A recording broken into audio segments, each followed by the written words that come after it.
C'est l'heure du journal de l'Afrique. Soyez les bienvenus sur France 24. À la une ce soir, un avion de chasse de la République démocratique du Congo qui survole l'espace aérien rwandais sans autorisation. C'est ce qu'a affirmé Kigali dans un communiqué. Il s'agirait d'un appareil russe, un Sukhoi 27. La RDC en a déployé 2 ce dimanche dans l'est du pays pour lutter contre l'avancée du M23. Kinshasa parle d'un incident. Nous serons à Kigali dans ce journal.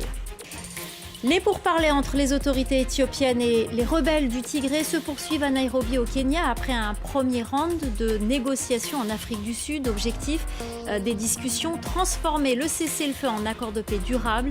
La correspondance à Nairobi dans un instant.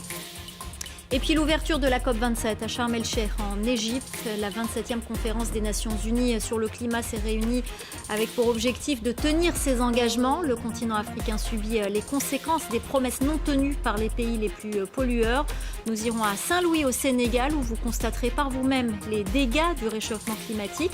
Et nous donnerons la parole à une ingénieure dont l'invention a changé la vie des agriculteurs. Ce sera à la fin de ce jour. Un Sukhoi 25 de l'armée congolaise a survolé dans la matinée l'espace aérien rwandais sans autorisation. C'est ce qu'affirme Kigali. La République démocratique du Congo, qui a déployé ce dimanche 2 avions de chasse russes pour lutter contre le M23, a parlé d'un incident. Un incident dans un contexte très tendu entre les deux pays. La correspondance à Kigali de Clément Di-Romain. Le gouvernement rwandais parle d'une provocation inacceptable suite au bref survol non autorisé d'un avion de chasse congolais.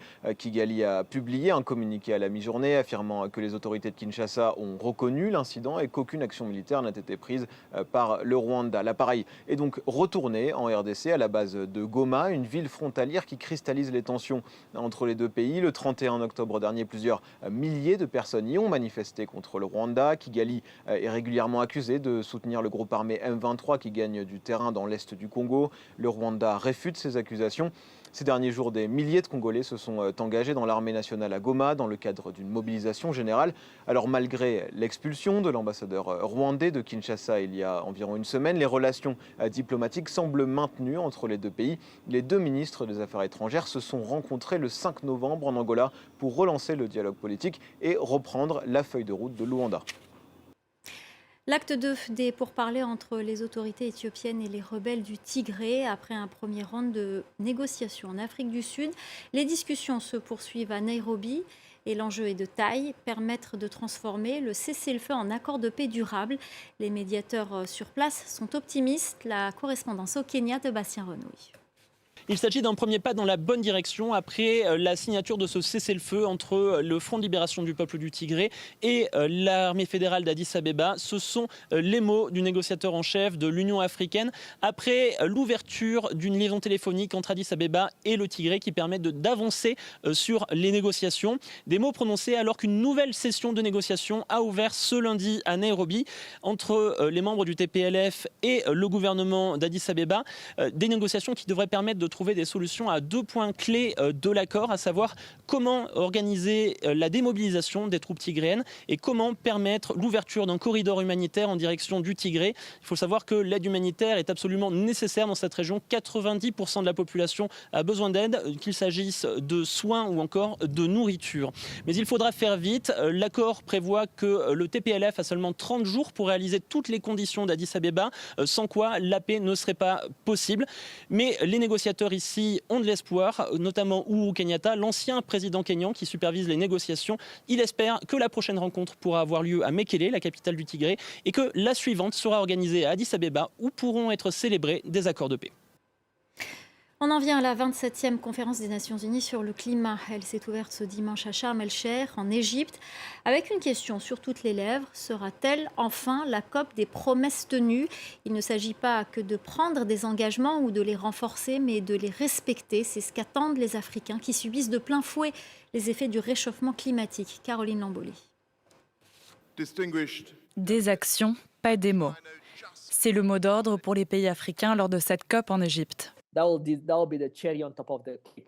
Si nous obtenons cette décision sur le financement pour l'adaptation, ce serait la cerise sur le gâteau. Ne nous donnez pas plus de financement, s'il vous plaît. Juste concernant le financement que vous nous avez déjà promis, dites-nous simplement comment vous comptez faire. Rencontrons-nous 2 fois par an.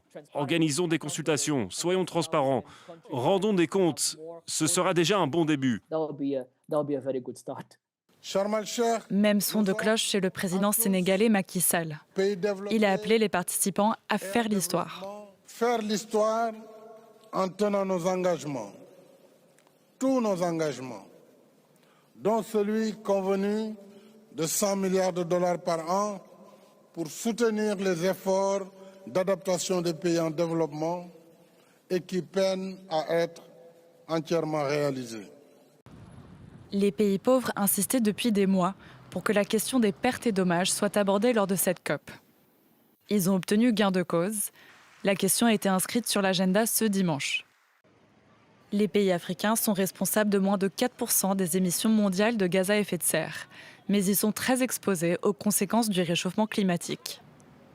Lors de la dernière COP à Glasgow, les pays riches avaient bloqué une proposition pour mettre en œuvre un mécanisme d'indemnisation pour les pays pauvres. Ils ont préféré prolonger de 3 ans le dialogue sur le sujet. Vous l'avez entendu, les pays africains sont ceux qui polluent le moins et qui subissent le plus les affres du réchauffement climatique. En voici un exemple à Saint-Louis, au Sénégal. C'est une des villes les plus touchées par la montée du niveau de la mer. En 2018, le gouvernement a lancé un projet pour déplacer les populations des quartiers à risque dans une nouvelle cité. Mais vous allez voir que plus de 4 ans après, le projet n'est pas encore sorti de terre. Reportage de Sam Radpis et Eliman Dao. Gorumbach, quartier de Saint-Louis. Ici, l'avancée de la mer a englouti des centaines de mètres de littoral ces dernières années. Nombre de familles ont déjà perdu leur maison. Une digue de protection inaugurée en juillet contient les vagues, mais pour combien de temps encore? Pas question de partir pour autant pour ces pêcheurs traditionnels très attachés à leur terre. Nous sommes liés à jamais à la mer. Ici, c'est la terre de nos ancêtres. On ne connaît que la pêche. On ne veut pas vivre ailleurs. On n'acceptera jamais de quitter cet endroit. D'autres n'ont pas eu le choix. Ndeyanta a perdu sa maison il y a 4 ans, emportée par la mer. Elle réside aujourd'hui avec ses enfants dans ce camp de réfugiés climatiques. Venez voir où je vis. Ces logements provisoires accueillent quelques 1500 personnes dans des conditions difficiles. On est coupé du monde ici. Il faut faire des kilomètres pour trouver une épicerie. On n'a ni eau ni électricité. Et il fait beaucoup trop chaud dans ces logements. Ndeyanta devrait être relogé gratuitement dans cette cité en construction, financée par le gouvernement du Sénégal et ses partenaires pour près de 100 millions d'euros. Elle accueillera à terme 15 000 déplacés. Le nouveau quartier est situé à une dizaine de kilomètres à l'intérieur des terres, loin de la mer. Un défi pour attirer des pêcheurs.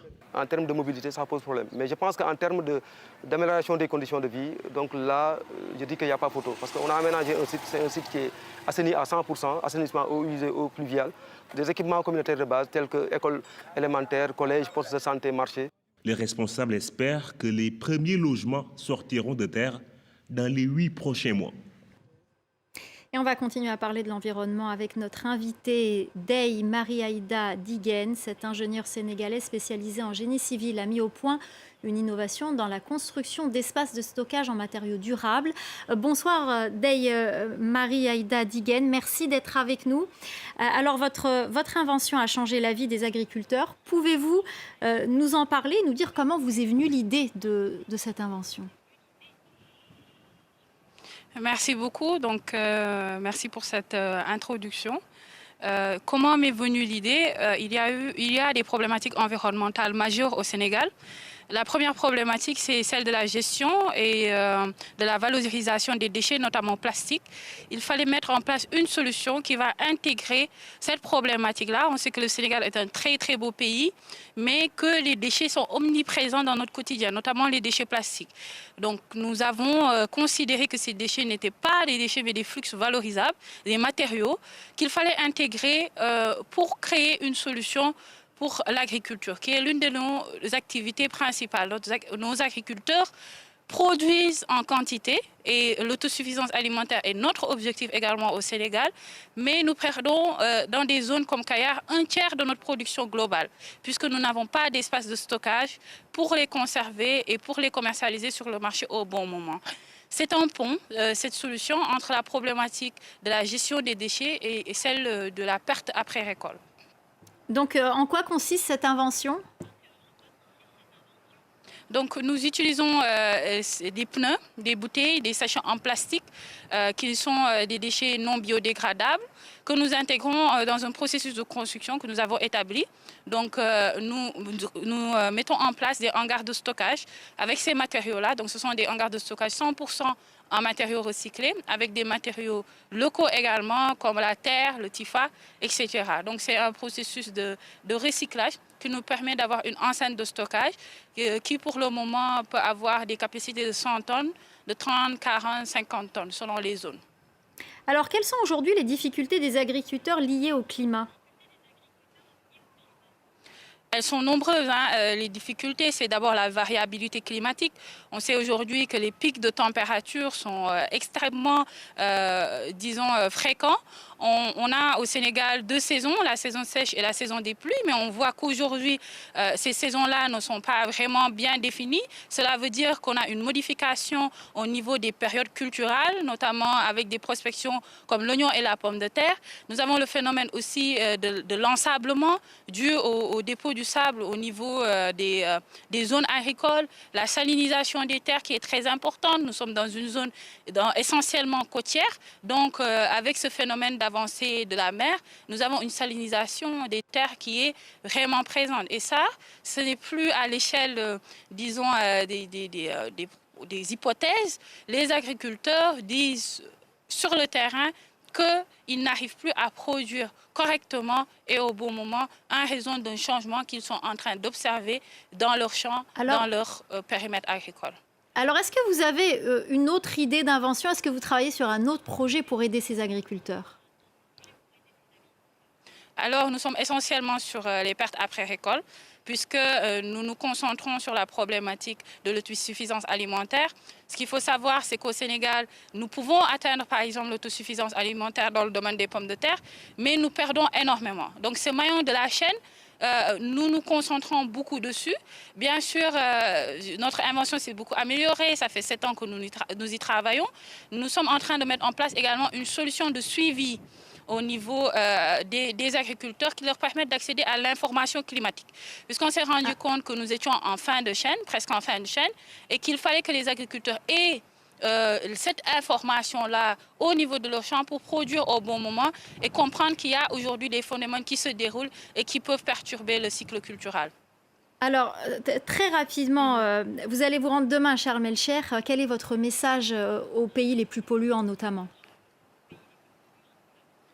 Mon message aux pays les plus polluants, ce n'est pas un message financier, c'est un message de prise de conscience. Parce que si nous ne prenons pas conscience que notre planète est en train de disparaître et que nous sommes tous sur la même planète, quel que soit le pays où nous sommes, les phénomènes extrêmes vont tous nous toucher. Et aujourd'hui, nous n'en sommes plus à l'heure des discussions, nous sommes à l'heure de l'action.